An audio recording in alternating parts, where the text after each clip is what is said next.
bienvenue sur Diagonale. Diagonale reçoit ce jour une personnalité très publique, mais qu'on entend moins depuis quelques années. Monsieur Martin Boudou Assobar, bonjour. Bonjour monsieur. Et merci d'être avec nous sur le plateau de Diagonale. Tout le plaisir pour moi. Vous nous direz tout à l'heure pourquoi on a l'impression que pour vous, tout se passe très bien dans le pays, parce que vous avez un silence plutôt curieux. Nous analyserons également l'actualité socio-politique, nous parlerons de la lutte contre la corruption, nous parlerons des droits de l'homme. Les 25 ans de votre ONG, l'ONG Alcrès, c'est dans quelques jours, c'est pour bientôt. Nous allons en parler. Il faut dire aussi qu'entre-temps, vous avez été agressé, c'était il y a 6 ans. J'anime cette émission avec Jean-Luc Topé. Jean-Luc, bonjour. Bonjour Léandre. Martin Assobar, bonjour. Bonjour monsieur le journaliste. Alors Léandre a bien placé le décor, a bien planté, je vais dire le décor tout à l'heure. On va commencer par la lutte contre la corruption. En août dernier, vous avez fait une conférence de presse avec Social Watch et vous avez porté une plainte au niveau de la Criette avec notamment 9 dossiers. C'est devenu quoi? Mais les dossiers sont en cours. Quand nous avons les informations et que nous faisons le paquetage, nous transmettons ce paquetage à notre collège de juristes. Nous avons un collège de juristes qui étudie. Nous avons 2 avocats en fonction. Nous avons un ancien magistrat à la retraite. Nous avons un huissier de justice et nous avons un notaire. Avec tout ce monde, on ne vous sent pas vraiment pressé quant à l'aboutissement de ces dossiers. Mais comment? Une fois que nous nous envoyons, nous faisons étudier ces dossiers-là à ce collège et que ce collège nous donne le OK et que nous instruisons le dossier au niveau de la Criette, mais il reste à la Criette de faire le reste de son travail. Pourquoi vous vous en tenez depuis quelque temps à ne faire que déposer les dossiers? Mais comment on va faire? Autrefois, vous criez, on vous entendait. Oui, mais écoutez, chaque temps, chaque mœurs. Autrefois, on criait parce qu'il n'y avait même pas une institution qui recevait nos dossiers. Et nous crions en ce temps aussi pour qu'on puisse mettre en place un collège de magistrats, ne serait-ce que 3 ou 5 magistrats. Ce pourquoi nous avons crié tout le temps, même depuis le temps du président Mathieu Kérékou. Les tribunaux avaient toujours existé, M. Assobar. Les tribunaux avaient toujours existé. Allez demander. Est-ce que les tribunaux acceptaient directement que nous venions déposer des plaintes? Non, les tribunaux n'acceptaient pas. Je vous ai dit en ce moment que nous avons un collège de juristes parce que notre partenaire technique et financier nous a permis d'avoir un budget pour ce faire. Le collège de juristes, quand nous les consultons, quand ils viennent dans des rencontres et des réunions, mais il faut les payer, même si ce n'est pas grand-chose. Mais la petite chose qu'il faut leur donner, il faut l'avoir d'abord, avant de pouvoir leur donner. Alors, et mieux, aujourd'hui, nous avons une drôle de chance que le régime actuel qui nous gère a accepté notre cri de cœur par rapport à la mise en place d'un petit collège de magistrats qu'ils ont baptisé maintenant la Criette, avec qui nous travaillons, parce que ça fait des années qu'on faisait ce plaidoyer, même depuis le régime du président Mathieu Kérékou, passant par le régime du président Soglo, passant par le régime du président Yahibouni, 10 ans, nous n'avons pas eu de réponse à cette question-là. Mais avec ce nouveau régime, nous avons au moins la Criette et nous pourrions directement rester en justice au niveau de la Criette, tout comme nous allons vers la Cour constitutionnelle lorsque nous remarquons qu'il y a des droits qui sont brisés de certains nombres de citoyens. Vous semblez très bien parler de la Criette, mais on voit quand même qu'à ce niveau, au niveau des 9 dossiers que vous avez déposés, qu'il n'y a pas un coup d'accélérateur qui a été donné au niveau de cette juridiction. Est-ce que cela ne vous inquiète pas? Parce que quand les audiences sont ouvertes à la Criette, on ne parle que de cybercriminalité et de lutte contre le trafic de stupéfiants. Et vous savez que... Et ça fait quand même 5 mois que vous avez déposé... Il y a une séance qui démarre encore dans quelques jours. Le procureur spécial a donné une conférence de presse, j'ai écouté sur les médias. Oui, vous parlez de cybercriminalité. De cybercriminalité et autres. Mais la cybercriminalité, c'est qu'il y a des spécialistes qui traquent le tracé de ceux qui sont des cybercriminels. Ça, c'est ce qu'on dit prendre les gens la main dans le sac. Mais nous avons des dossiers, lorsque nous les envoyons devant la criette, il faudrait que la criette fasse ses enquêtes d'abord. Nous sommes souvent interpellés au niveau de la BEF et la brigade économique et financière, où on nous invite pour venir faire donner nos versions. Quand nous envoyons les dossiers, des fois nous envoyons les dossiers au ministre des Finances avec copie à la criette, et le ministre des Finances, nous lui demandons de mener les enquêtes, parce que nous n'avons pas les moyens de mener les enquêtes, mais nous recevons les dénonciations. Quand nous recevons les dénonciations, nous envoyons ces dénonciations-là au ministre des Finances, et nous demandons au ministre des Finances qui est habilité et qui a les éléments pour faire les enquêtes. Nous lui demandons de faire les enquêtes, par exemple, et c'est lui, en voulant faire les enquêtes, lui, il envoie le dossier au niveau de la BEF. La BEF aussi conduit les enquêtes, retourne à la criette, ainsi de suite. C'est comme ça. C'est tout un processus pour aboutir au résultat, à la vérité de la dénonciation d'abord, et c'est après qu'on interpelle le dénoncé. Monsieur Martin Soba, oui. De toutes les façons, ce que les Béninois aimaient chez vous, c'était l'indignation. Oui. Vous vous indignez. Oui. On vous entendait. Oui. Et ce ton tonitruant, les Béninois, il adorait. Mais depuis quelques années, oui, on a l'impression que vous n'avez plus de la matière. Oui. Est-ce que c'est le cas ou alors c'est une nouvelle posture? Qu'est-ce qui se passe? Pourquoi ce silence curieux? Mais ce silence curieux, oui, les gens disent qu'ils veulent bien m'entendre, et je réponds à d'autres, je dis, mais faites-vous entendre vous aussi. Je ne suis pas le seul Béninois. Et puis moi, je prends de l'âge aussi. Si moi j'ai des problèmes de santé, qui me soigne quand j'ai des problèmes de santé? Écoutez, j'ai été agressé dans ce pays pour mes prises de position le 9 décembre 2013. Mais ça faisait 6 ans, il y a quelques jours. Mais aucun Béninois ne s'en est souvenu. Si j'étais mort, je ne serais mort que pour ma famille et mes enfants. Vous comprenez? Il faut savoir raison garder parfois. Et puis, les Béninois ne méritent pas d'être défendus, est-ce que vous voulez dire? Ah, écoutez, les Béninois méritent d'être défendus, mais chaque Béninois n'a qu'à aussi se mettre dans la danse. Je ne vais pas manger le piment des autres tout le temps avec ma seule bouche. Non, ça je vous dis la vérité. Je vous dis la vérité. Et puis moi je prends de l'âge. Vous ne savez pas que parler fatigue les gens. Parler fatigue. Si vous ne voulez pas faire l'exercice, moi j'ai fait l'exercice des années durant et j'en connais les tenants et les aboutissants. C'est pour cela. Et puis mieux, si d'autres ne parlent pas, mais ça signifie que ce que moi j'ai fait tout le temps, les gens n'ont pas aimé alors. Si les gens n'ont pas aimé, il vaut mieux que je me taise. Si les gens ont aimé, eux-mêmes ils n'ont qu'à essayer de faire comme moi. Mais il ne faudrait pas qu'ils me demandent que ce soit moi seul qui le fasse tout le temps, au prix de ma vie.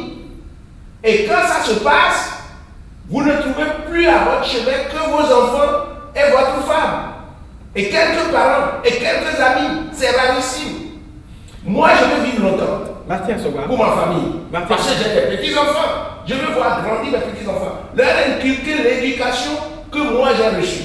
Martin Soba, on va revenir à la lutte contre la corruption. Oui. Vous étiez en train de parler de la criette tout à l'heure. Je reviens à cette juridiction. Oui. Quand on regarde un peu, c'est vrai que la criette, par exemple, quand on regarde les pays de l'UEMOA, de la CEDEAO, oui, le Bénin est le seul pays à s'être doté ou à avoir une institution, oui, de ce genre pour traquer les crimes économiques. Oui. Mais quand on regarde un peu les indices, nous sommes 3e au niveau de l'UEMOA, 5e au niveau de la CEDEAO, 15e au niveau du continent, oui, et 85e au plan international. Oui. Nous n'avons pas vraiment progressé, ou alors la corruption n'a pas vraiment reculé, oui, au Bénin. Quelle est votre analyse par rapport à ces chiffres et pourquoi est-ce que nous sommes toujours au même niveau? Mais vous savez, la corruption, la peau dure. On ne peut jamais éradiquer la corruption, mais on peut tendre à la diminuer. On continue la sensibilisation. Nous descendons dans les collèges, nous allons à l'université, nous allons dans les cours primaires pour aller parler aux enfants des méfaits de la corruption. La corruption, c'est comme une pieuvre. elle a trop de tentacules. Mais c'est heureux que quand même aujourd'hui, il y a moins de détournements qu'avant. Personne ne peut me dire le contraire. La mise en place. Qu'est-ce qui vous fait dire ça? Mais ce qui me fait dire ça, c'est que avant, il y avait trop de riches spontanés. Trop de riches spontanés. Aujourd'hui, vous n'avez plus de riches spontanés comme ça. Tout le monde se plaît de ce qui n'est plus les moyens. Vous vous rendez compte? Je vais vous dire, moi, au niveau d'Altraide, nous sommes en train d'organiser les 25 ans d'existence d'Altraide. Puisque Altraide est mis sur les fonds baptismaux le 23 décembre 1994, nous sommes en train d'organiser les 25 ans. Et depuis le 15 juin, nous avons commencé par écrire pour demander du sponsoring. Nous avons écrit à plus de 200 personnes. Mais nous n'avons reçu que 5 personnes qui nous ont répondu favorablement. Si c'était avant, mais on aurait eu beaucoup de gens. Vous estimez que c'est une bonne nouvelle ça? Qu'il y ait beaucoup qui n'aient pas les moyens. Mais qu'il y ait beaucoup, ce n'est pas une bonne nouvelle. Ce n'est pas une bonne nouvelle. Mais n'oubliez pas aussi qu'il y en a beaucoup qui avaient des moyens illicites. On avait exagéré. Entre-temps avec l'argent public qu'on utilisait comme des tas d'ordures. On avait exagéré, mes chers amis. Comment vous pouvez vous faire voler 50 millions, 100 millions sans vous en rendre compte? Vous avez fait quoi pour avoir autant d'argent? Vous voulez parler de qui? Je ne veux parler de personne, mais c'est des choses que nous connaissons. Des gens qui se faisaient voler de l'argent par leurs enfants dans leur maison et ils ne se rendent pas compte. Vous n'avez pas appris ça? Dans ce pays-là? Et vous pensez qu'il faut continuer comme ça? Ceux qui étaient des minimalistes, ceux qui étaient à coupe réglée de leurs dépenses et qui ne comptaient que sur ce qu'eux-mêmes gagnent de leurs propres sous, ne se plaignent pas autant que ceux qui s'adonnaient à la facilité. Est-ce que c'est le seul moi, je ne me plains pas. Je ne me plains pas. Parce que je gagne mon pain à la sueur de mon front et je m'en tiens à ça. Vous parlez de la disparition des riches spontanés. Oui. Est-ce que c'est le seul indice pour se rendre compte que la corruption recule au Bénin? Mais c'est les riches spontanés qui alimentaient les pauvres qui étaient autour d'eux. N'oubliez pas ça. Et si tout le monde crie aujourd'hui pour dire il n'y a plus d'argent dans le pays, il n'y a plus d'argent dans le pays, mais c'est le fait que ceux qui s'en donnaient à cœur joie à faire des deniers publics leur fonds privés et qui aujourd'hui tout est serré et que eux, leur source étant, leur source de facilité financière étant coincée, ils n'arrivent plus à alimenter les autres. Mais allez voir, promenez-vous un peu, vous allez constater que beaucoup de choses ont changé en matière de dépenses. Des brebis galeuses, ça existe forcément, il y en a forcément encore dans... Et il y en a toujours, et il y en aura toujours. Comment vous appréciez alors la traque qui est faite aujourd'hui contre les corrupteurs, les corrompus dans le pays? Mais écoutez, est-ce que pour tout ce qu'on faisait dans ce pays-là avant, est-ce que beaucoup de Béninois ne se plaignaient pas du fait qu'il y avait trop de pagaille avec les fonds publics? Est-ce que les gens n'ont pas dit dans ce pays il nous fallait un Rollins? Vous avez oublié, moi je n'ai pas oublié. Des gens avaient dit dans ce pays qu'il nous fallait un Rollins. Mais je ne pense pas que nous ayons à la tête du pouvoir aujourd'hui un Rollins. Parce que nous savons ce que Rollins a été pendant qu'il était au pouvoir. Mais aujourd'hui, nous avons quelqu'un qui dit qu'il faut gérer les fonds publics au profit du public.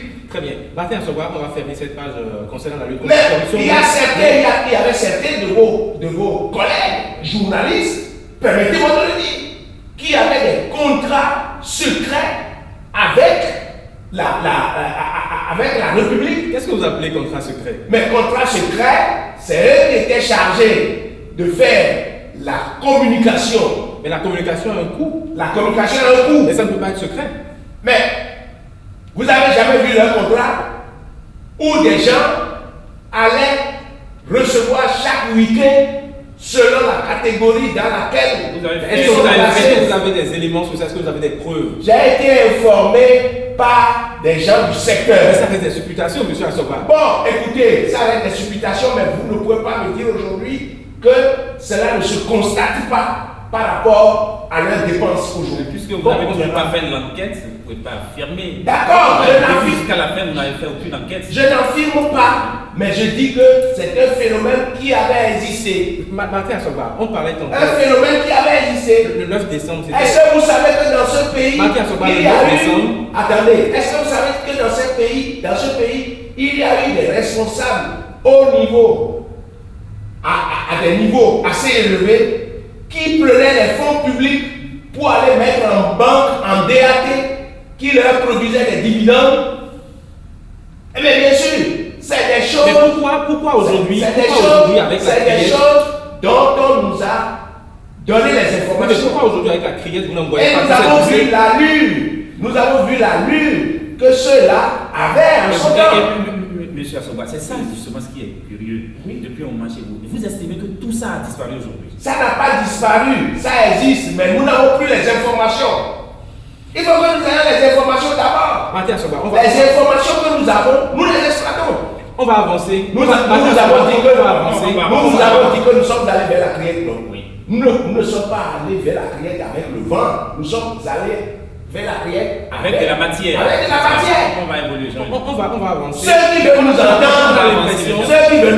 quand nous avons des... On a l'impression que la lutte, que la société civile au niveau de la lutte contre la corruption fait beaucoup de bruit pour rien, un peu comme vous. Oui. Là maintenant, parce que quand on regarde... Ah bon, parce que ce que je dis là, on fait du bruit pour rien. Attendez, M. Assoba, les troisième journée de la gouvernance, c'était les 10 et 11 décembre dernier. On a beaucoup plus parlé, la société civile a fait, sinon la LFC a fait deux recommandations qui tournent autour de l'éducation et de la citoyenneté. Oui. Pourquoi est-ce que c'est après 20 ans, 25 ans de lutte contre la corruption que les organisations de la société civile trouvent aujourd'hui qu'il faut parler de citoyenneté et d'éducation? Écoutez, il n'est jamais tard de bien faire. Mais sur ce coup-ci, c'est un peu trop tard. Mais pourquoi? Pourquoi non? On veut maintenant amener la couche juvénile à s'intéresser aux questions de son pays. On veut amener la couche juvénile à ne plus se comporter dans la cité comme de simples habitants ou de simples résidents. C'est tout. C'est tout le problème. On veut les amener maintenant à s'intéresser aux biens publics, à avoir l'éthique qu'il faut pour pouvoir mieux gérer les affaires publiques. Vous voyez des enfants, ils sont au courant de rien. On parle de lutte contre la corruption, ça rentre dans l'oreille droite et ça sort par l'oreille gauche. Mais maintenant, on veut aller vers ces enfants-là, leur expliquer la quintessence. Qu'est-ce que c'est que la corruption? Est-ce que la corruption est une bonne chose? Est-ce que la corruption est une mauvaise chose? La corruption, quand elle est une mauvaise chose, qu'est-ce que ça crée dans votre vie à vous-même?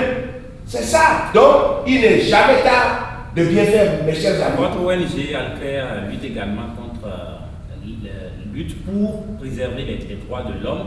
Le mardi dernier, c'était la journée des droits de l'homme. La journée internationale des droits de l'homme. Alors, c'est quoi votre appréciation, votre opinion sur la situation des droits de l'homme dans le pays? Bon, vous savez, moi je dis, nous parlons beaucoup de droits, même sur le plan international, moi je dis,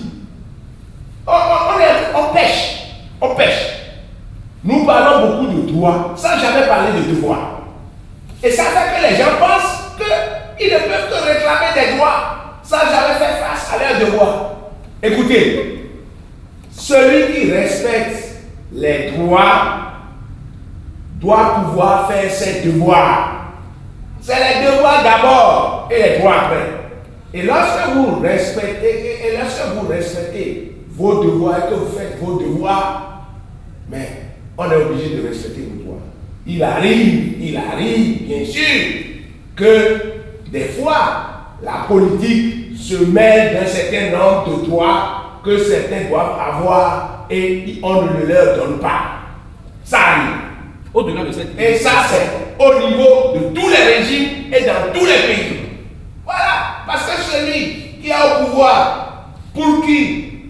sur qui vous avez jeté votre dévolu, mandat. à qui vous avez donné un mandat de diriger, mais c'est lui qui a sa politique pour diriger. Maintenant, s'il trouvera qu'il y a des embûches parfois sur son chemin, lui va chercher les voies et moyens pour écarter ces embûches-là pour pouvoir continuer son programme pour évoluer. Ah oui, ne nous l'allons pas. Et je dis aux gens, lorsque nous faisons n'importe quoi, nous devons faire l'analyse politique de chaque situation pour mieux comprendre la situation. Le dirigeant veut toujours avoir un boulevard pour pouvoir circuler. Nous sommes là pour rappeler aux dirigeants de temps en temps que tu fais trop de vitesse et que bien que ce soit un boulevard, il faut respecter le code de la route. Vous comprenez? Donc maintenant, vous allez me dire que où est-ce que je le dis? Voilà. Moi, j'ai beaucoup de personnes qui sont autour du pouvoir. Je me rapproche d'eux au lieu d'aller les dénoncer. Au lieu d'aller les dénoncer publiquement. Vous comprenez? Pourquoi cette faveur maintenant? Cette faveur parce que. Quand même. Cette faveur parce que si c'en est une, si vous qualifiez ça de faveur, j'acquiesce. Cette faveur parce que au moins entre la gouvernance d'aujourd'hui et celle d'hier, c'est le jour et la nuit. Et moi, je vous dis, la lutte contre la corruption, quand bien même les gens qualifient la lutte contre la corruption aujourd'hui de lutte sélective, elle existe quand même mieux que hier.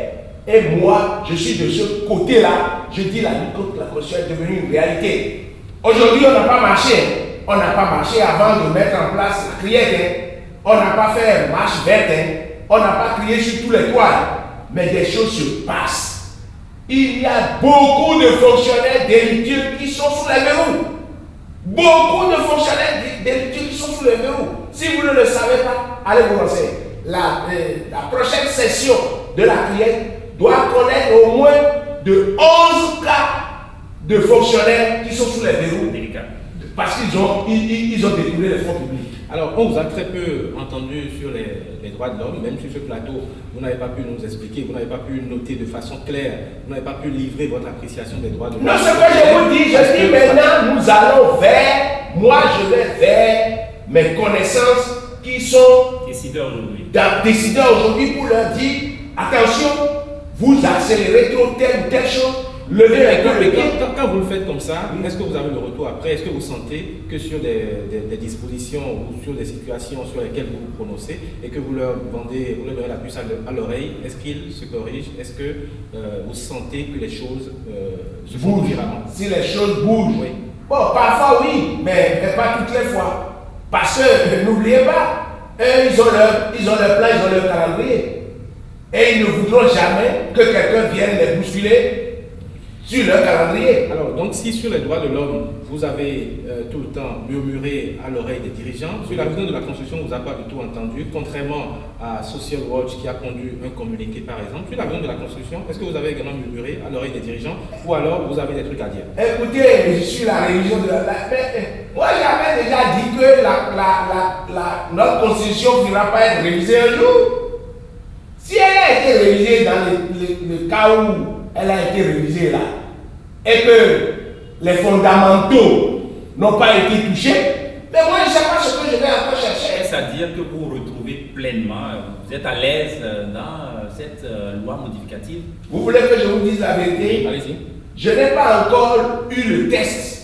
Mais pour les bribes que j'ai... Est-ce que vous estimez, oui, en tant qu'organisation fêtière phare, je veux dire de la société civile, oui, que vous n'ayez pas lu ce test depuis le 1er novembre jusqu'à ce jour? Pourquoi est-ce que ça ne vous a pas intéressé? Parce que c'est le premier sentiment qu'on est supposé avoir, ça ne vous a pas intéressé, vous n'avez pas lu le test. Non, c'est la méthode qui j'ai demandé à mes services de me procurer le test, mais je ne les ai pas encore. Je n'ai pas encore eu le test. Si vous l'avez, volontiers, mettez-le moi à ma disposition parce que on nous dit qu'il y a deux différents tests sur le net. Lequel est le vrai? Le test a été quand même promulgué déjà. Oui, est-ce que ce qui est promulgué est déjà publié? Est-ce que ce qui est promulgué est déjà publié? Renseignez-moi. Je ne suis pas supposé avoir tout connaître. Alors, je ne suis pas bon Dieu. Mais le Martin Assorba d'hier aurait crié déjà sur tous les toits de l'indisponibilité du vrai test. Oui. Il aurait crié depuis, mais vous nous avez expliqué déjà que voilà, vous n'allez pas crier toute votre vie. Ah oui, je ne vais pas crier toute ma vie et puis je ne peux pas vouloir quelque chose de son contraire. Je criais avant par rapport au désordre qui était organisé au sommet de l'État. Désordre qui était organisé au sommet de l'État, mes chers amis. Mais aujourd'hui, il y a un peu de méthode. Il faut pouvoir féliciter ça. Et il faut pouvoir accompagner. Il faut pouvoir encourager. Je ne peux pas vouloir quelque chose de son contraire. Le rôle de la société civile, c'est d'accompagner les gouvernants. Mais la société civile peut accompagner. Lorsqu'on fait bien. Lorsqu'on fait bien. Pourquoi pas? Société civile, c'est quoi? Société civile n'est pas de l'opposition. C'est l'opposition qui est là tout le temps et trouve tout ce que la mouvance fait de mauvais pour pouvoir avoir aussi sa place, pour renverser la tendance. Ce qui est tout à fait normal. Puisque vous parlez justement de que cela leur marche. Puisque vous parlez tantôt justement de l'opposition, elle a accusé les gouvernants cette semaine parce qu'elle devait tenir une rencontre le mardi dernier et l'accès à la salle a été interdit au rang de l'opposition. Vous n'étiez pas à leur côté, on n'a pas vu la société civile. Je vais rester à leur côté au nom de quoi? Je suis de leur parti. Vous m'avez jamais vu aux côtés d'un parti politique. D'accord, on a compris, M. Assorba. Nous allons changer de sujet. Il y a 6 ans, vous l'avez évoqué tantôt et je l'ai évoqué dans l'introduction, il y a 6 ans, vous avez failli passer de vie à trépas. Oui. Mais Dieu vous a sauvé. Voilà. Comment vous avez, parce que les journaux en ont parlé, 6 ans d'anniversaire de l'agression manquée contre Martin Assorba. Les journaux en ont parlé? Oui, des journaux en ont parlé. Sincèrement, il faut me mettre à disposition de ces journaux. Même des journaux en ligne en ont parlé. Est-ce que l'enquête a évolué? Là, ça n'a pas bougé d'un iota. Ça n'a pas bougé d'un iota. On ne sait jamais pourquoi le 9 décembre 2013, on a tiré sur Martin Assorba. On ne sait pas. Qu'est-ce que j'ai commis comme péché pour qu'on vienne chercher à me faire taire à jamais? Mais grâce à Dieu, ça n'a pas eu lieu. Vous comprenez? Et je peux vous dire que j'en garde encore les séquelles jusqu'à aujourd'hui. Parce que j'ai encore 2 chevrotines dans le corps. Et pourquoi on les enlève pas? Mais on ne peut pas les enlever parce que ces chevrotines-là ont atterri sur les nerfs. J'en ai eu au niveau du cuir chevelu et du crâne. Et j'en ai une dans le cou, sur le nerf qu'on appelle la carotide. Mais vous êtes un miraculé finalement. Même si malgré tout ça, on a l'impression que vous allez bien, là, vous marchez vous avez encore toute votre tête, vous avez la possibilité de crier encore quand vous le voulez. Bien sûr, mais j'ai souvent le vertige, c'est pour cela que j'ai toujours mon médicament en poche. Et quand ça arrive, c'est ça, j'ai toujours mon médicament en poche, puisque ça m'a rendu tensionnaire. Ça m'a rendu tensionnaire. Donc ça fait que il arrive même parfois en dormant, quand je respire en cascade. Vous voyez quand on frappe les enfants, ou bien quand un enfant pleure trop et qu'il va dormir, en respirant, ça m'arrive. Ça m'arrive comme ça. C'est moi seul qui sais ce que je subis. Je suis un miraculé, certes. Parce que justement, tout ce que je disais, pour lesquels on a trouvé que j'en disais de trop, Dieu a béni cela. Et c'est grâce à Dieu que je suis vivant encore. Autrement dit, mais je serais déjà... Et pourquoi l'enquête n'a pas évolué? Mais l'enquête n'a pas évolué. L'enquête n'a pas évolué parce que le régime sous lequel on a tenté de me tuer n'a pas voulu. Le régime est parti depuis, il y a un nouveau régime. Vous avez forcément, vous l'avez dit, des amis parmi les décideurs aujourd'hui. Oui. Pourquoi ne pas faire avancer? Pourquoi ne pas donner ce... Je me suis même plaint, mais je me suis même plaint à la Cour constitutionnelle. Il est bien vrai, la Cour constitutionnelle, qu'est-ce qu'elle pourra faire? Elle va dire, bon, machin, il y a eu ci, mais la Cour constitutionnelle ne mène pas les enquêtes. Martin Songba, nous sommes pratiquement à la fin de cette émission. Nous sommes également à la fin de l'année 2019. Comment est-ce que vous entrevoyez l'année 2020? Parce qu'en 2019, il y a eu des lois électorales qui ont suscité beaucoup de tensions et de polémiques dans le pays. Ces lois ont été corrigées tout récemment. Nous allons vers d'autres élections en 2020. On ne comprend pas très bien également la position de l'opposition. Comment est-ce que vous voyez les choses en 2020? Moi, je demande à l'opposition de se mettre en scène pour pouvoir jouer son rôle. Parce qu'il y en a déjà qui ont reçu le certificat de conformité, leur récépissé définitif. Ils n'ont qu'à aller sur le terrain. Parce que moi j'ai comme l'impression que les autres blocs sont déjà en mouvement. Il faut qu'eux aussi se mettent en mouvement. Et qu'ils laissent les querelles fratricides entre eux. Est-ce que c'est aussi simple que vous le dites? Et qu'ils se mettent ensemble. Ah, vous savez, il est difficile pour nous les Béninois de nous mettre ensemble pour travailler. C'est ça le problème. Et c'est comme notre ADN. C'est dans notre sang de ne pouvoir travailler ensemble. Vous avez vu ce qui s'est passé avec Béhanzin, le roi Tofa et les autres rois? Mais il semble que c'est ça qui continue. Mais on dit l'opposition ne se met pas ensemble, mais on les voit quand même, on voit toutes les têtes de l'opposition aujourd'hui ensemble. Oui, mais vous les voyez ensemble sur quel sujet? Vous les voyez ensemble quand ils viennent pour pouvoir porter des critiques. Mais vous ne les voyez pas ensemble pour aller sur le front, pour aller haranguer le peuple pour leur cause. Est-ce que vous ne C'est ce savez pas... que moi je leur demande de faire. Il ne faut pas qu'ils se laissent damer le pion encore par la mouvance. Est-ce que vous ne seriez pour pas... les élections municipales, communales et locales. Monsieur Songba, est-ce que vous ne seriez pas en train de demander que cette opposition qui était au niveau de Majestic la dernière fois aille vers l'opposition à Paul Rompouet par exemple? Est-ce que vous êtes en train de demander? Vous avez parlé de récépissé définitif. Et on connaît ceux qui ont le récépissé définitif. Oui. C'est une partie de FCPE, Paul Rompouet, Yahoo. Vous voulez que cette opposition qui était de l'autre côté, en tout cas du côté de Majestic, rejoigne cela? Est-ce que vous souhaitez? Est-ce que vous demandez qu'ils aillent ensemble? Écoutez, c'est ensemble qu'on est plus fort. Pourquoi aujourd'hui, si certains, et ils se plaignaient de n'avoir pas eu leur récépissé. Maintenant, s'il y a un groupe parmi eux qui est allé faire tout pour avoir le récépissé, mais c'est pour le bonheur du groupe entier. Vous pensez que la réconciliation est possible, est simple? C'est ça que je leur souhaite. D'accord. Je leur souhaite ça vivement. Très pour bien. qu'ils cessent de se diviser. Dans la division, on n'est pas fort. Et il ne faut pas qu'ils se laissent damer le pion encore pour que les chefs quartiers, les maires, les chefs villages ne soient que tout leur échappe. Que tout leur échappe. Alors, oui, c'est ce que moi je leur conseille vivement. Dites-moi un mot sur les 25 ans. Mais je remercie Dieu Tout-Puissant, parce que ce n'est pas évident que quelqu'un comme moi puisse mettre en place une ONG depuis 25 ans et qui a existé et qui existera encore après moi. Mais je remercie le Seigneur Tout-Puissant et je remercie les partenaires techniques et financiers. Et à cette occasion, j'invite les Béninois à s'associer à nous le lundi 23 décembre, date d'anniversaire d'Ancré.